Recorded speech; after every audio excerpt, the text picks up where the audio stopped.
and she was kind of, 5 inches and 5 foot 5 inches tall, just about right size. But I didn't like one thing.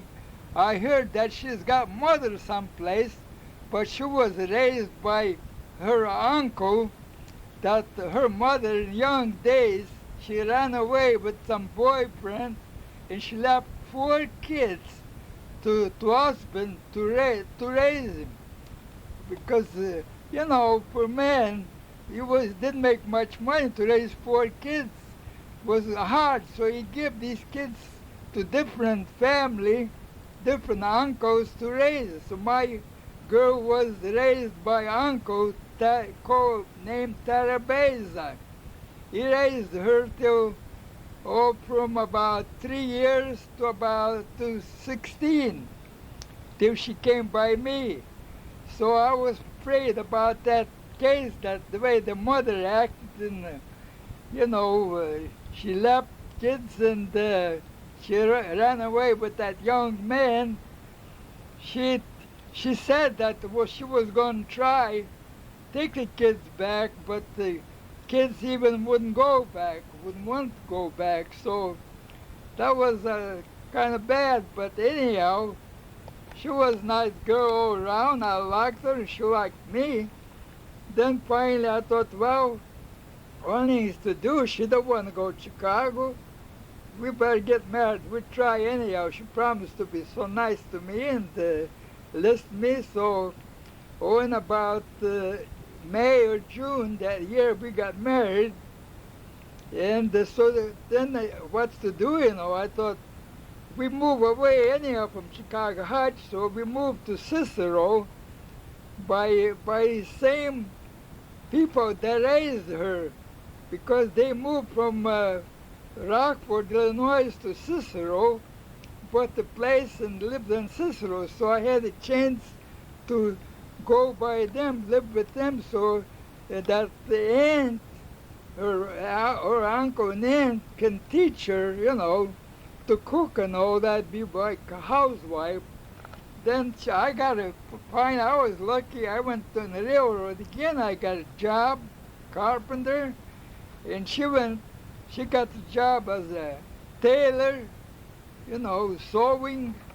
Some lady took with her, and she got the job, so we were making good money. Things was going good. And same time, I got few instruments. I was playing in the band again, and making extra money playing like that. And my job was that I was making money, and she was making. In short time, we saved about $1,500. And same time, that aunt, what we stayed, she was very good housekeeper. She teach my wife, things about to be a housewife, and then she learned to be a good cook and good wife. Then in about a year or a little more, my wife got pregnant, so we had to look for own rooms, when baby would be born, takes more room, and then she's got to stay at home same time too. Finally, we got nice place, 4 rooms, and we rent that place, and then my boy was born, Walter. His name is now Walter, and that was first boy. So she stayed home. I worked there on the railroad, and but I was making pretty good money with overtimes and like that, and so it was enough to live nice. And same time, we had some money in the bank, saved already. And that time the furniture and all we bought, was only a couple $100. That place when we rented, we bought that furniture too. So everything went fine. Then she stayed home then, and I went to work. When I was working, I worked with the same man that first time I worked with him, that old man, that good mechanic. finally they need inspectors, and him and me, they put us on inspecting job. So he had to go on one side, train, and I on the other side look if everything is all right to make a trip for that for these box cars and different cars. So finally, work like that was pretty easy. Used to be about 4 or 5 lines to inspect a day, and one line used to come in the evening about 8 o'clock. And so we got paid for all day, and overtime, time and a half. We had to go back 8 o'clock to inspect these cars, and we got paid. Well, that come real big money for me. But working, something happened not so good. Then they were some guys with the cars who used to come with broken doors, with damaged cars, and they used to steal things.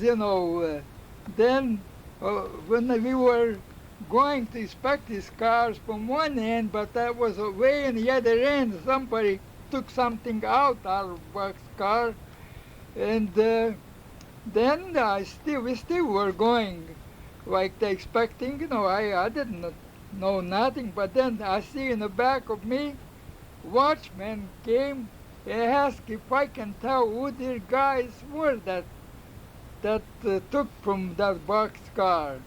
Well, for me, it was one thing. It was kind of hard to tell. It was pretty far.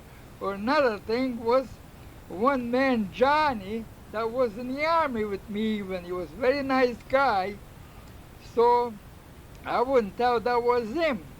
Then that watchman took me to the office. He questioned again. I should tell who they were. And then these guys who were working, they didn't get even fired because I didn't tell who they were. So, and then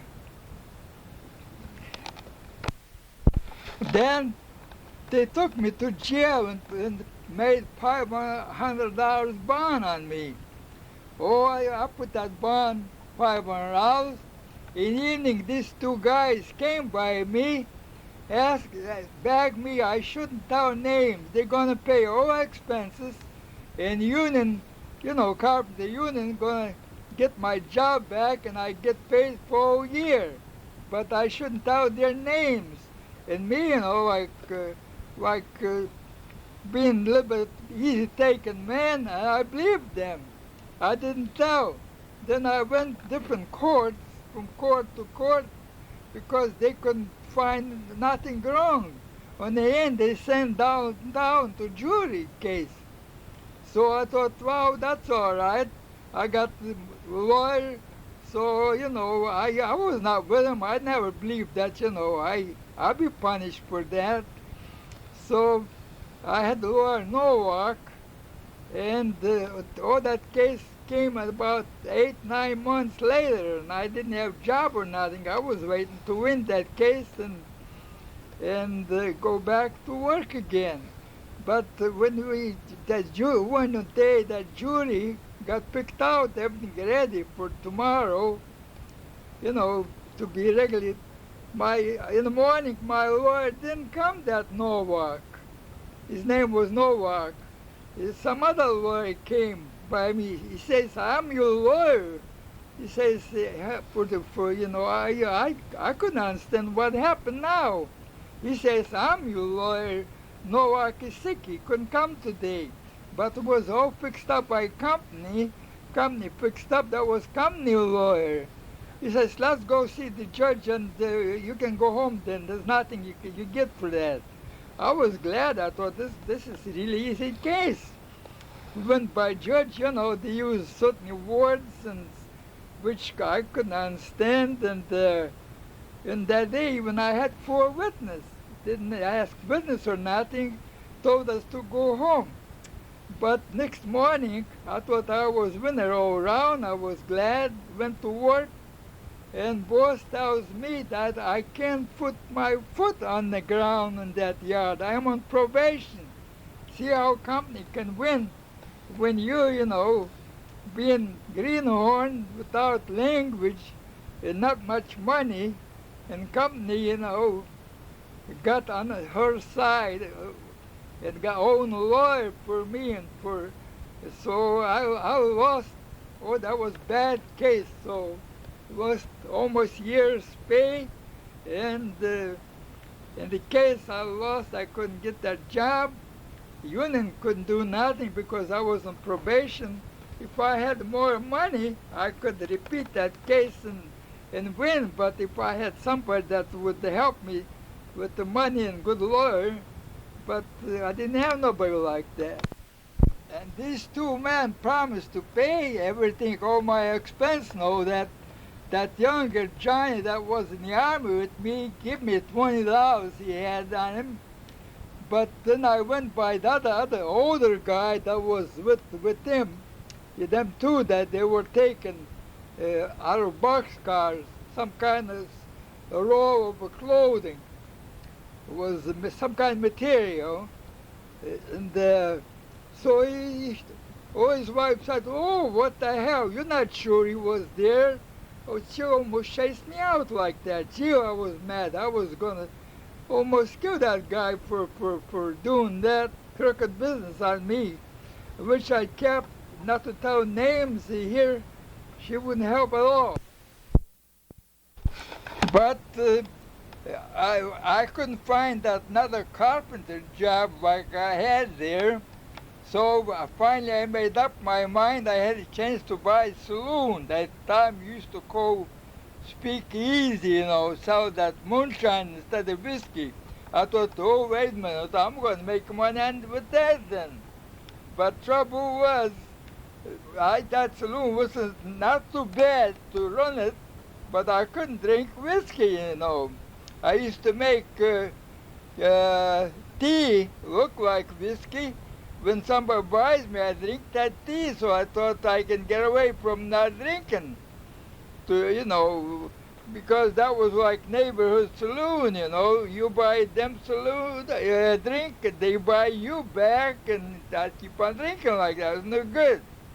So finally, that business, I didn't like it, and I sold. I had a man that I got my money back in short time, and I sold it, and so I went back to, I moved back in Burnside, so I knew there was Illinois Central Railroad, so I thought I can get the job there. And finally, I got the job, and again, the carpenter job, and 27 cents an hour again, and that was pretty easy. But sometimes, changing wheels and couplers like that, it's hard, but times was not too bad. So I worked there for a while. Finally, we bought a home. We saved that money, bought a home for $3,200. But there was a lot of fixing to do on that home, sinks and the roof and the garage even I built, all that. And I sold in a year and a half's time, I sold for $5,200. Well, that was pretty good profit, working, making money, living with that, and here, I made the money. So then I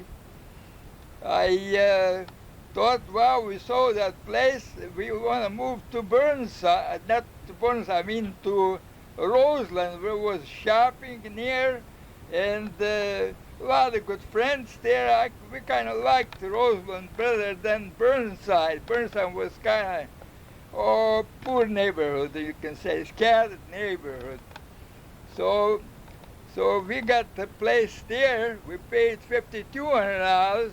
Again, was bad porches and no garage, but it was a story and a half. And I thought, well, good neighborhood and shopping is close. I bought that place for $5,200, and still it was not too far for me to go to train, get a train, go to work, so that was fine. And so I worked there quite a while, till I had a chance to sell that place for $8,200.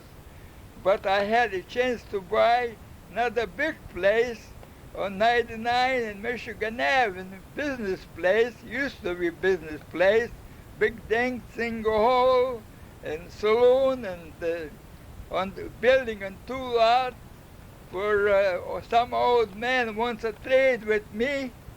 So he allowed me $8,200, and I paid 16.5 altogether, 16,500.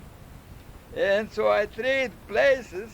Then I, opened up that speakeasy again. But I had a partner with me that I thought, well, that partner, gonna help me with my wife run that business in the back. In the front, we made up like grocery store. In the back, like speakeasy again.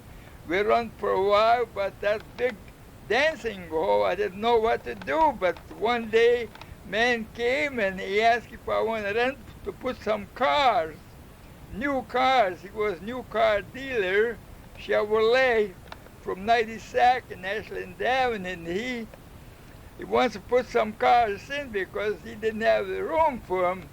So I rent that place to him, and that was going pretty good. I was getting rent. Here I got another speakeasy again place, so that we went pretty good on that too. But we had quite a bit mortgage to pay too. So finally, then I asked what I'm going to do. Maybe I can sell some of them cars.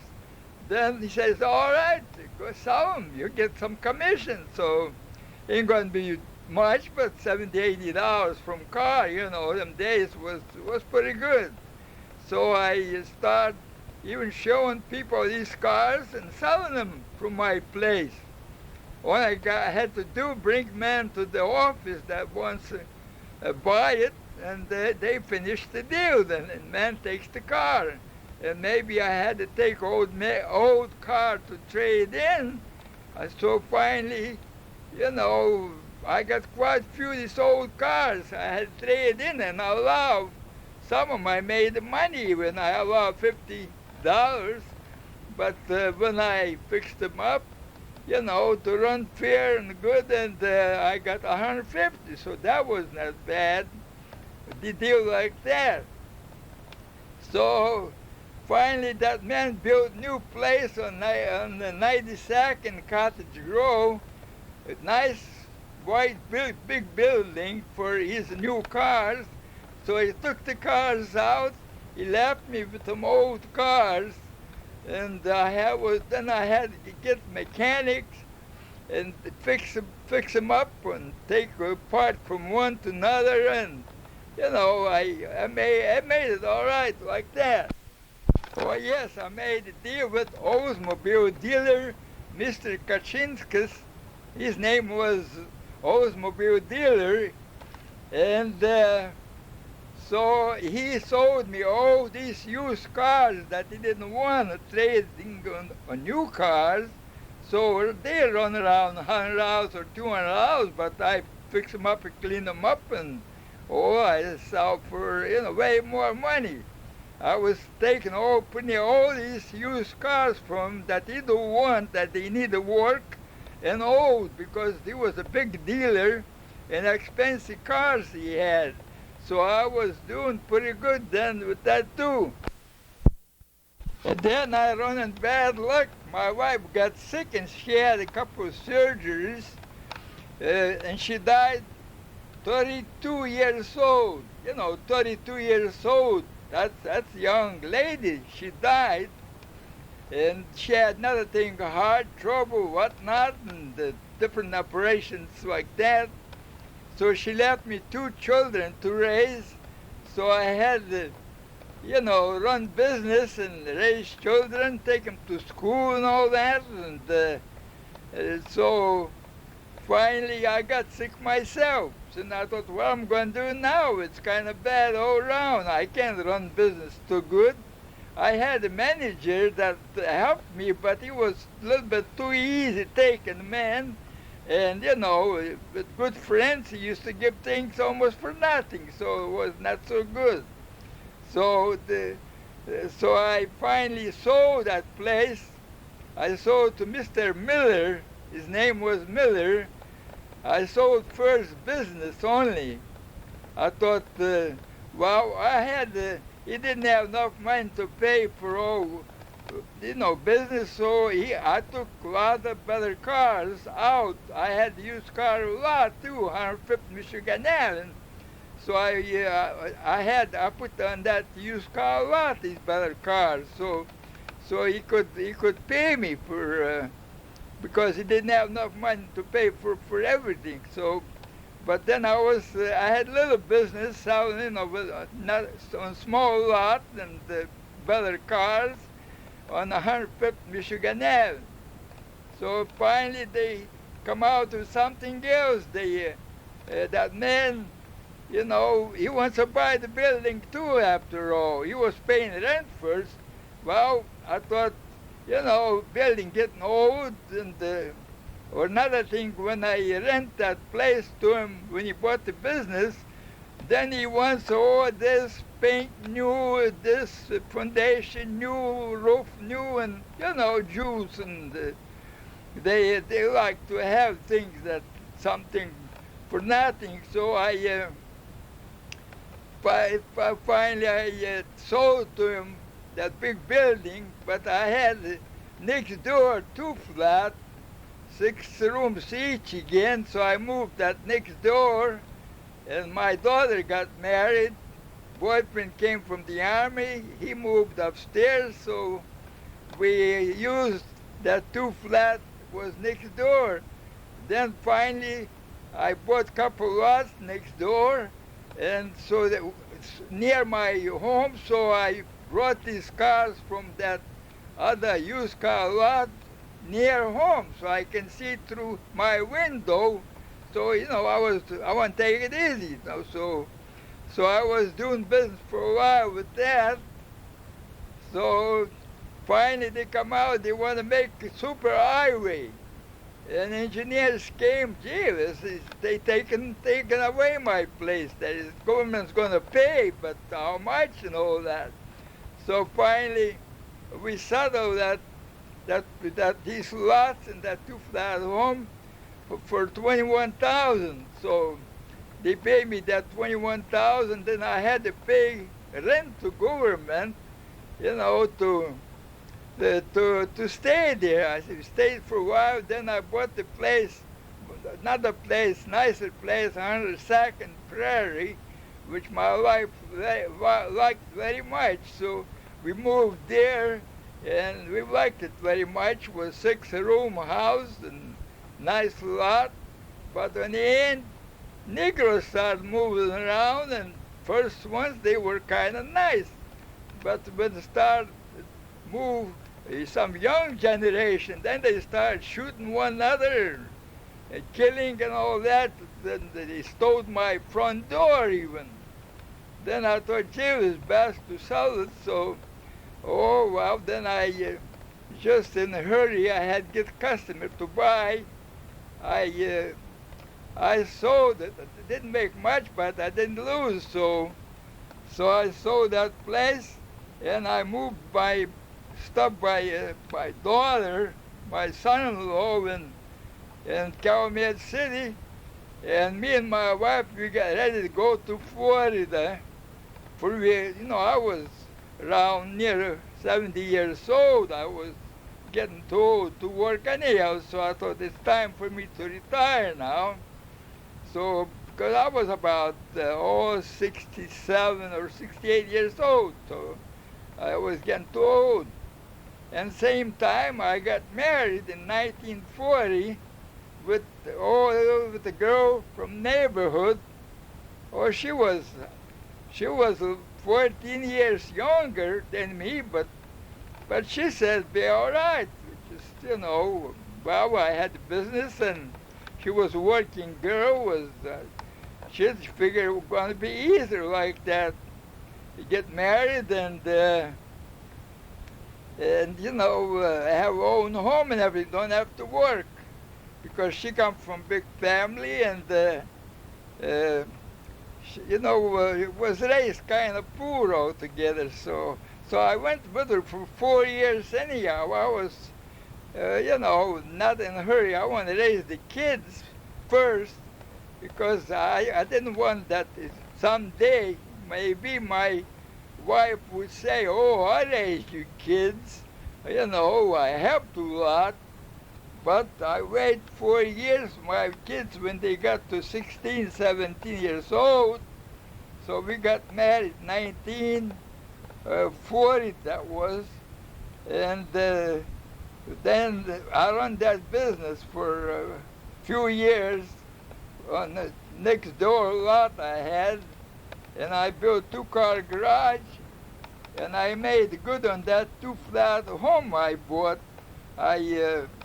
I made more than $10,000 on it when I bought it pretty cheap, and I fixed it up again, and that come out all right. But I had to sell cars, fast when that highway come, because I was afraid, get stuck, and I took even my own mortgages. So instead of taking to bank or so, and when I sold the place, these customers, they got all smart. They wouldn't pay me. Or another thing, some of these colored people, they moved away. I couldn't even find them. So I lost quite a bit of money when I sold place to government, and I dissolved my used car lot. So that was quite a bit lost for me, but anyhow, I made up on this home, so still not too bad. My kids both married. My boy came from the army. He stayed 6 years, and he got married in the army. So, so that girl too, the boy came from the army. She got married, and she lived upstairs even by us. So how things work like that, then finally made up mind we go to Florida when we sell everything, that is. Then, all right, then was about 1971, we took the trip and came here to Florida. Left everything, all my tools and things that I used for to fix the cars by my son-in-law. He had a big garage, but I left there, and my wife and me, we bought a new car, and we came to Florida January, I think it was, 1971. Well, we came to Florida, we had to look for a place. We find a place by Mr. Lucas. He had motels, and I rent for 7 months. So we stayed 7 months in that motel, and we were looking for a place to buy someplace because paying rent in these motels is so small, only can say one-room place, and rent is pretty high because that was the beach, St. Petersburg Beach. So finally we found a place in Tyrone Villas in Condominium, but they called Tyrone Villas. They were built about 145 families, but the one flat with the garage, that was I liked that, you can put car by your back window. Another thing, for one flat, if you get old or sickly, you can always make on first floor. So we've been living here now around 7, 8 years, and we liked it. We fixed up place like we want. We got over 3.5 rooms. One big bedroom, one small, and kitchen and a front room. So we kind of like it there, and we got enough income, to pay for the things that we need, and everything goes pretty good till now. I think is our health not so good. So, well, I coming to the end of the tape, I taped what I remembered, and excuse me for my mistakes. So I taped what I could remember,